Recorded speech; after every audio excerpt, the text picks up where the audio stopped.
Assalamualaikum warahmatullahi wabarakatuh. Waalaikumsalam Waalaikumsalam warahmatullahi wabarakatuh. warahmatullahi wabarakatuh. Pada kesempatan kali ini kami dari kelompok 4, kelas 2A Sistem Informasi. Adapun topik yang kami bahas adalah perbedaan artikel dan makalah dari mata kuliah Bahasa Indonesia. Dosen pengampu Bapak Roni Nugraha Syafroni, SPD MPD. Perkenalkan, nama saya Hasanul Haq yang akan bertugas sebagai moderator pada presentasi ini. Adapun anggota kelompok saya adalah Aida Mufliha, Citra Ayu Binangkit, Dias Rayhan Azahri, Dias Juliansyah, dan Ade Sutrisna. Sedangkan rangkaian acara yang akan kita lewati adalah yang pertama sesi pembukaan, sesi penyampaian dan penyajian materi, sesi penutup. Baik teman-teman, langsung saja kita mulai ke seksi yang pertama adalah pembukaan. Marilah kita mengucapkan basmalah bersama-sama.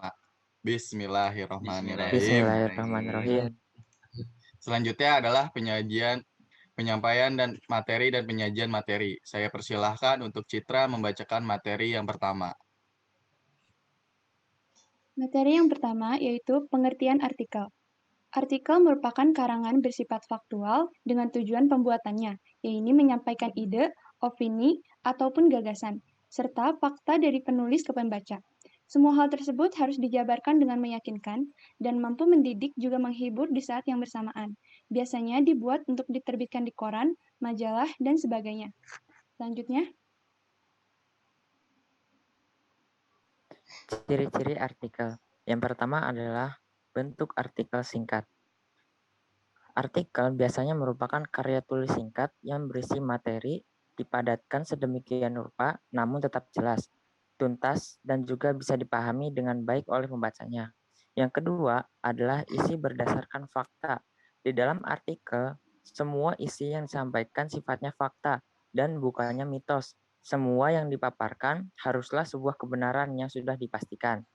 Sifatnya informatif dan faktual, karena merupakan sebuah fakta yang disampaikan, maka sifat dari artikel ini adalah informatif dan juga faktual. Informasi yang disampaikan diungkapkan berdasarkan suatu penelitian serta bisa dipertanggungjawabkan. Selanjutnya adalah penulisan artikel menggunakan bahasa baku. Ciri artikel selanjutnya adalah penulisan artikel menggunakan bahasa baku dengan kalimat penulisannya bersifat logis, lugas, denotatif, serta efektif, sehingga enak untuk dibaca dan mudah dipahami. Selanjutnya, yang kelima adalah metode penulisan sistematis. Penulisan artikel menggunakan metode yang sistematis dan rapi. Artikel memiliki sifat yang terstruktur sehingga pembahasannya diurut dari pembahasan utama. Hal ini dilakukan agar artikel mudah untuk dibaca dan mudah dipahami dengan baik oleh pembaca. Selanjutnya, mengandung opini dan analisis. Meskipun mengandung fakta dan tidak melepas bahwa akan ada beberapa opini ataupun analisis di dalamnya. Walaupun begitu, semua opini dan analisis ini harus berdasarkan data dan teori pendukung yang valid.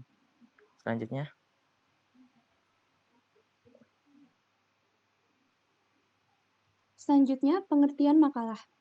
Sebuah karya tulis yang berisikan tema ataupun topik tertentu dan merupakan karya tulis ilmiah. Biasanya makalah ini dibuat dengan tujuan untuk memenuhi tugas studi tertentu ataupun merupakan hasil dari penelitian.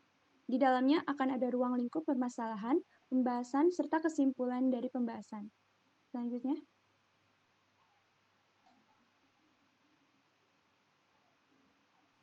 ciri-ciri makalah. Yang pertama, akurat dan menyeluruh. Makalah merupakan karya tulis ilmiah yang berisikan fakta-fakta maupun opini dan gagasan. Semua fakta-fakta tersebut haruslah bersifat akurat dan tidak hanya itu saja. Fakta tersebut juga harus lengkap dan juga tuntas pembahasannya, sehingga diusahakan pembahasannya tidak bersifat setengah-setengah. Yang kedua, seimbang. Karena sifat dari karya ilmiah ini adalah objektif, maka pembahasan yang dikemukakan haruslah bersifat seimbang. Sudut pandang dari berbagai sisi harus diangkat dan diungkapkan secara berimbang, serta tidak boleh ada ketimpangan.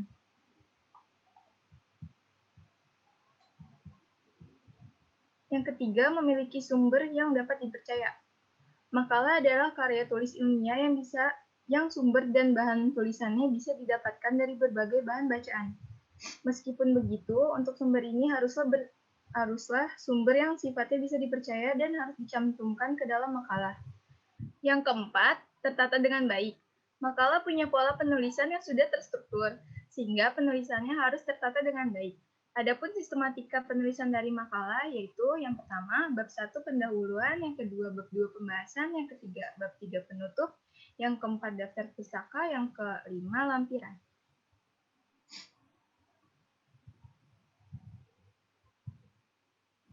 Selanjutnya melanjutkan materi yakni mengenai ciri-ciri makalah. Yang E merupakan hasil laporan.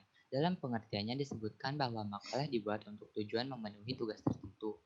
Tugas tersebut biasanya merupakan penelitian yang hasilnya dijadikan sebuah laporan dan dibentuk menjadi makalah. Lalu yang terakhir F, menunjukkan pemahaman teori. Dalam makalah, penulis juga akan mendemonstrasikan kepada pembaca tentang pemahaman teori. Selain itu, penulis juga akan memaparkan kemampuan bagaimana caranya menerapkan prosedur-prosedur yang ada hubungannya dengan permasalahan.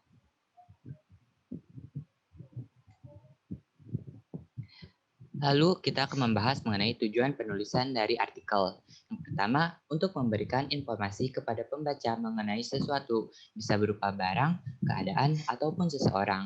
Yang kedua, tujuan penugasan, yakni seseorang diharuskan untuk mengumpulkan tulisan berupa artikel sebagai tugasnya. Yang ketiga, untuk memujuk seseorang. Biasanya ini adalah artikel persuasi yang di dalamnya berisi tentang ulasan suatu hal. Lalu di dalam kalimatnya ditambahkan kalimat bujukan untuk mempengaruhi konsumen. Keempat, artikel juga memiliki tujuan penulisan untuk menghibur pembaca. Yang kelima, sebagai penyaluran sebuah opini, gagasan, maupun ide kreatif agar bisa dibaca dan diapresiasi. Lalu yang keenam, artikel juga bisa digunakan untuk memecahkan permasalahan dari pembacanya. Dan yang terakhir, memiliki tujuan untuk menegaskan bahwa penulis ada atau menekankan eksistensi diri. Selanjutnya,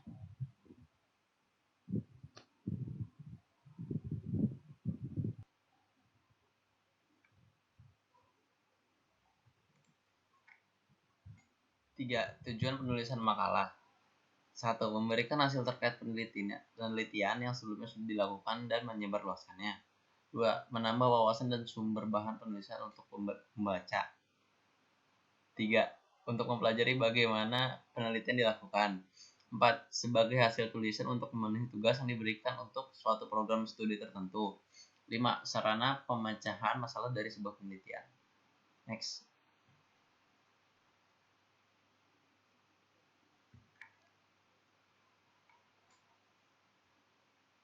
C. Perbedaan artikel dengan makalah. Perbedaan artikel dengan makalah dari segi pengertian.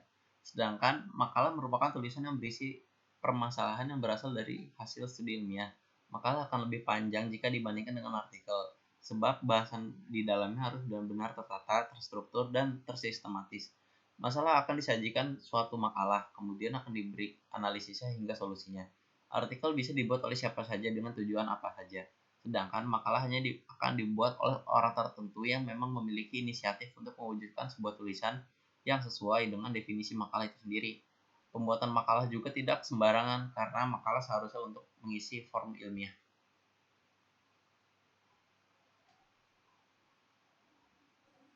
Ya, berikut adalah tabel untuk perbedaan artikel dan makalah.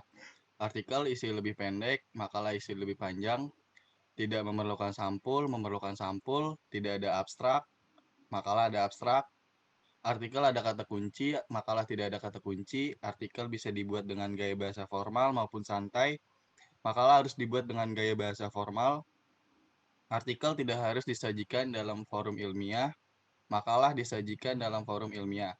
Tidak semua informasi yang memiliki sumber, sebab boleh juga diisi dengan opini penulis. Makalah semua informasi harus bersumber dari sumber terpercaya atau ilmiah. Artikel sistematika penulisan tergantung yang menulis atau membuat. Makalah sistematikanya telah diatur oleh pihak lain. Artikel membahas topik atau tema tertentu, namun lebih berfokus pada analisis dan lebih bersifat seinformatif mungkin. Makalah membahas topik atau tema tertentu. Artikel tidak harus terdiri dari bab per bab. Makalah terdiri dari bab per bab. Next, selanjutnya. Ya, kesimpulan. Dari pembahasan di atas dapat kami simpulkan bahwa artikel merupakan suatu karya tulis yang ditulis secara lengkap. Sedangkan makalah merupakan salah satu karya tulis yang membahas tentang suatu topik tertentu yang tercakup dalam ruang lingkup suatu masalah secara ilmiah. Perbedaan artikel dan makalah lumayan banyak dan sangat terlihat bahkan secara sekilas, sehingga mudah untuk bagaimana membedakannya. Demikian tadi presentasi kelompok kami. Mari kita ucapkan alhamdulillah. Alhamdulillah. Alhamdulillahirabbil alamin. Alhamdulillahirobbilalamin. Saya sebagai moderator mohon maaf atas kekurangannya dan terima kasih untuk perhatiannya. Wassalamualaikum warahmatullahi wabarakatuh. Waalaikumsalam Waalaikumsalam warahmatullahi wabarakatuh.